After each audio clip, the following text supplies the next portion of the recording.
Olá, foliões e sambistas de todo o Brasil. Eu sou o Thomas Reis. Eu sou Leonardo Antan. Estamos mais uma vez aqui na cidade do samba, mas nosso destino hoje é outro. A gente vai sair aqui pela zona portuária ainda e desembarcar lá no barracão da Porto da Pedra para ver o que está acontecendo por lá, para ver o que a escola promete levar nessa viagem pela Amazônia, nesse retorno do Mauro Quintais para 2023. Léo, quais as expectativas da Porto da Pedra?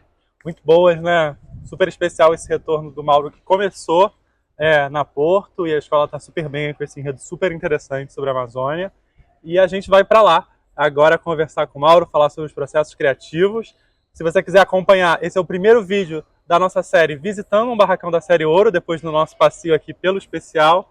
Se inscreve para não perder nenhum vídeo, curta, comenta, tudo isso e roda a vinheta para vocês assistirem o nosso papo.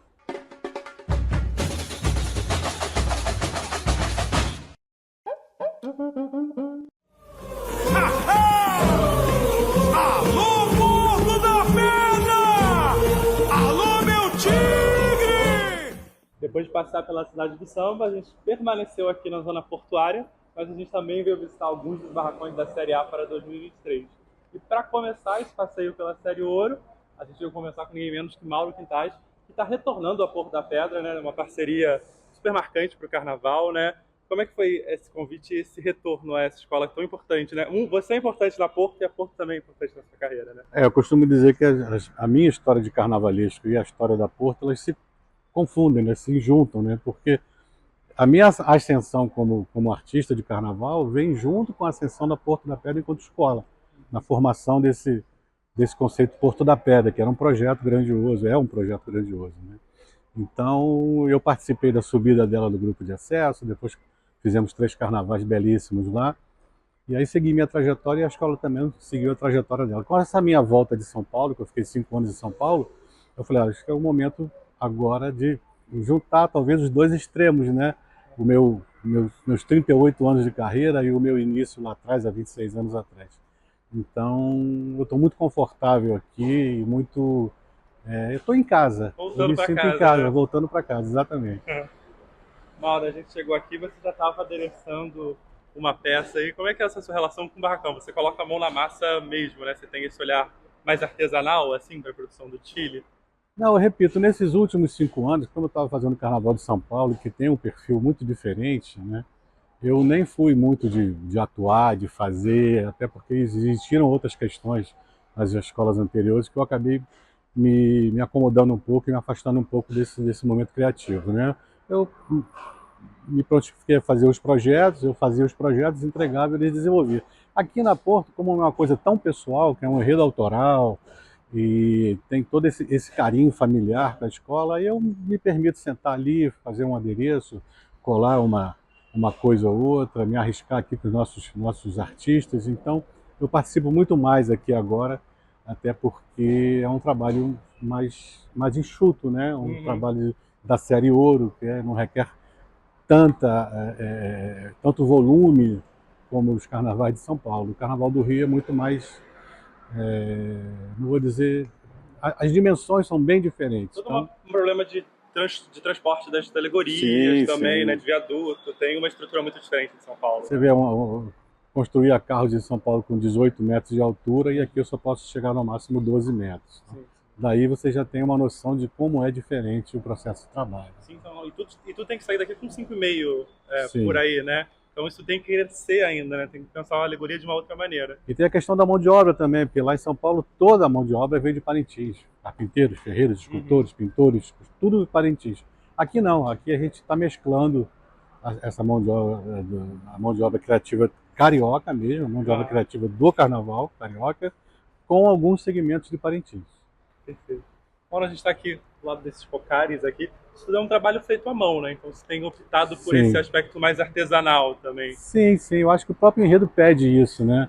O não uso das penas naturais, a gente reduziu em 99% o uso das penas naturais, né? Como falar de Amazônia enchendo de pena natural. Então a gente está trabalhando muito com as penas artificiais.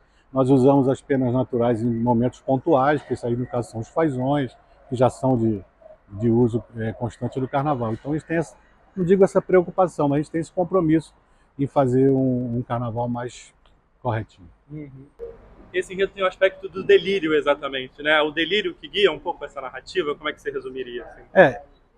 Esse delírio, loucura, loucura, delírio, já tem uma identidade com a Porto, né? Que foi o momento que a Porto se consagrou como grande escola, voltando em quinto lugar com o enredo sobre a loucura.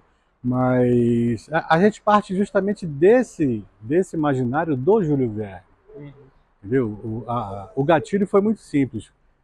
Que Amazônia é essa que o Júlio Verne inventou? Né? Uma pessoa que nunca pisou na Amazônia, lá no século XIX, que não conhecia nada, e conseguiu escrever um livro onde ele pontua geograficamente vários locais amazônicos e com muita propriedade. Então, a partir desse imaginário do Júlio Verne, a gente criou um imaginário mais englobando mais coisas e trazendo para o contemporâneo também, né, para a atualidade. Então, o Júlio é o gatilho e a partir daí essa passagem pelos imaginários amazonenses estão presentes no enredo. O enredo é do Diego, né?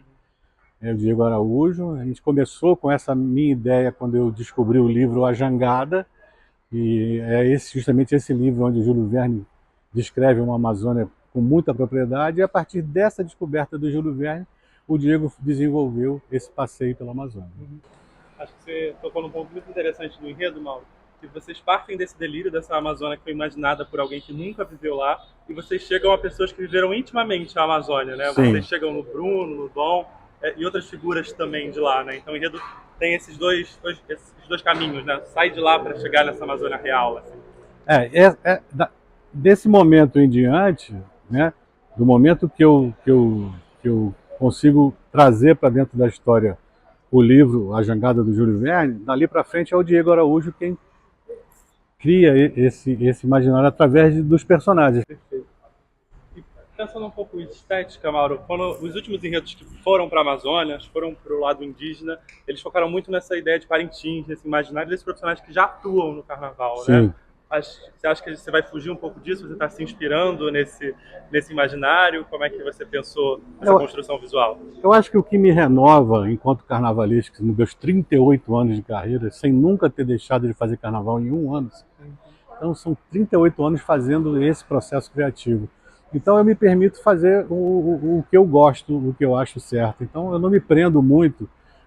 Lógico que você tem uma estética histórica que você tem que seguir, né? Você não pode dar uma de maluco total, mas eu vou criando as minhas coisas com mais tranquilidade. E principalmente aqui na Porto da Pedra, onde ninguém interfere, né? O chato é quando você está numa escola que a escola não usa esse material, eu não quero usar isso, o presidente não gosta daquilo. Acho que não é essa a função, né? Eu acho que aqui está muito claro de quem é o diretor artístico da história e quem é o que organiza, quem paga e quem idealiza o futuro da escola, está muito claro isso. Mas eu gosto de trabalhar mais à vontade, eu gosto de trazer coisas bem diferenciadas. Então a gente vai ver aqui uma Amazônia meio metalizada, como diz o samba, misturando o visgo verdejante e o metal, né? Que inclusive o samba é uma coisa à parte, que é uma belíssima obra, né? Foi um samba que a primeira vez que eu ouvi, eu falei, não tem outro. Não tem outro, eu não precisava nem ouvir os outros. Lógico que você ouve por respeito ao compositor, até para ver se tem coisa melhor. Mas ali, quando eu ouvi o samba, eu falei, esse samba... Ele resume, né? Ele resume e tinha um sentimento muito grande, né? E eu recebi esse vídeo do vídeo, que foi a produção do vídeo, ainda cantada pelo Carlos Júnior, e ele abre justamente com o Bruno fazendo aquela cantoria dentro da Floresta Amazônica. Que virou o refrão principal da escola. Né? Justamente.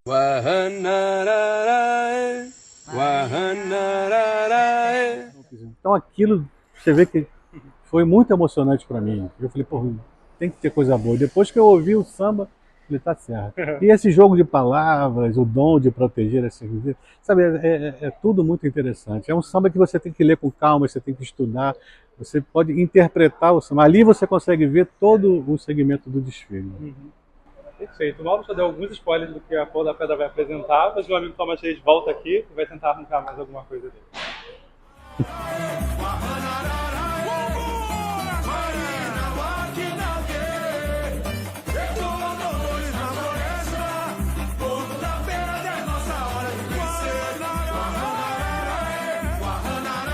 Agora a gente chega na segunda parte aqui do vídeo, nesse papo gostoso que a gente está tendo com o Mauro, diretamente do barracão do Porto da Pedra. Mauro, a gente vai tentar tirar agora um pouquinho de uns spoilers, assim, tentar saber um pouquinho o que Porto da Pedra vai levar para a avenida.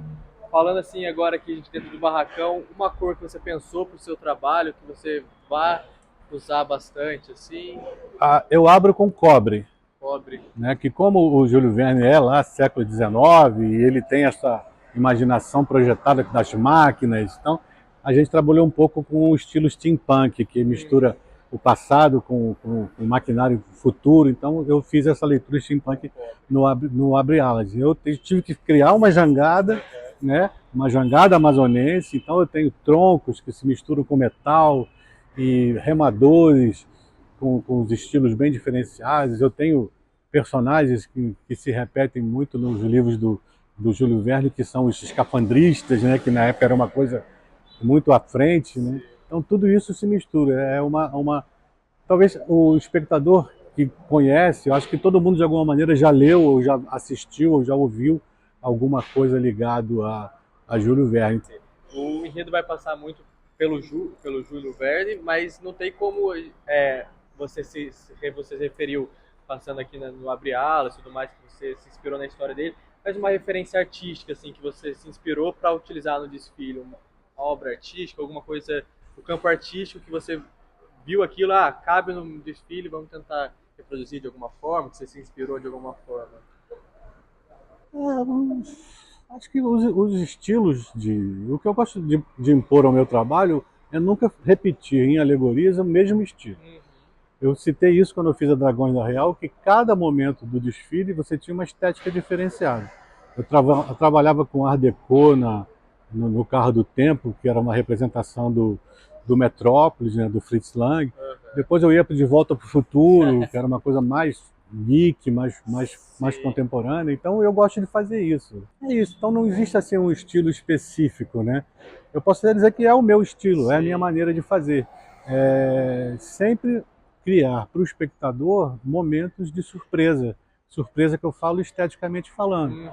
Ele não vai ver, por exemplo, tem escolas que eu já participei que, como toda mão de obra é de Parintins, todos os carros pareciam ser de Parintins.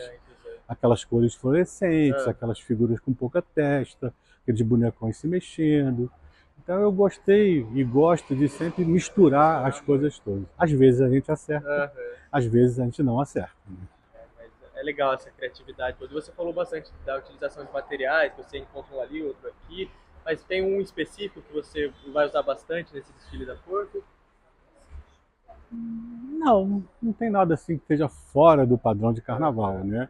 É que eu falo, você vê, eu estou usando até pá de pedreiro, eu uso, né? Sabe, pá de pedreiro, eu uso essas coisas. Mangueira de máquina de lavar, eu uso.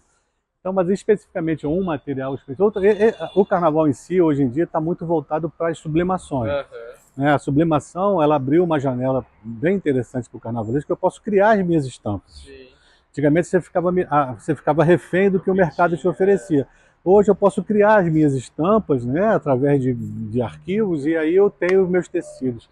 Então, em termos de fantasia, eu usei muito. Penas artificiais também eu usei muito, até nessa questão do ecológica que o enredo remete. E isso, e também estou trazendo para carro muita coisa para carro também, ligado a essa parte de sublimação e penas artificiais. E acho que é o que o momento está pedindo agora. Né? Eu acho que é um novo caminho que o carnaval está se encontrando, né? Devido a essa dificuldade de encontrar no mercado e também pela exclusividade, né? Exatamente. Você faz ali o que você quer e vai reproduzindo. Exatamente. Caminhando para o final já, Mauro, o que o público pode esperar no Porto da Pedra nessa Sapucaí 2023? O que a gente quer impor que eu falo no bom sentido, né? Porque é a troca que você faz, é a chamada catarse, né? Se você não cria essa catarse, como é que você cria essa catarse? Oferecendo ao público o agradável ao olhar, né? Como é que você faz com que o teu componente cante com muito mais força o samba de enredo? É quando o componente chega na avenida e se vê bem representado por uma alegoria bem feita, bonita. Quando ele veste a roupa e fala, porra, olha aqui, cara. Então toda essa catarse que eu coloco aí com relação à troca, ela tem que ser feita com o componente, que é ele que vai jogar para o público e é o público que vai dar o retorno. Então o que eu espero, eu tenho certeza que a gente vai conseguir, através de todos esses esses pedaços, esses bloquinhos, esse Lego que é a montagem de um carnaval, que é um projeto de carnaval, é justamente isso. Prezar pela qualidade, entregar o melhor e receber o melhor, tanto do público quanto dos nossos desfilantes. Maravilha. Mauro, muito obrigado por você Nada. receber o Carnavalize aqui. Para mim é uma honra estar falando com você, que eu que sou um fã do Quintas com Quintais, estar entrevistando o Mauro aqui. Quintas com Quintais, que também já levou o Carnavalize lá. Com certeza. Tem uma participação nossa lá, a gente vai deixar aqui no card.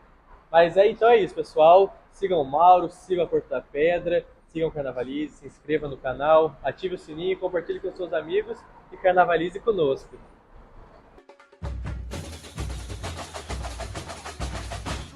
Que beleza, que beleza, que beleza! Vem chegando o Carnavalize!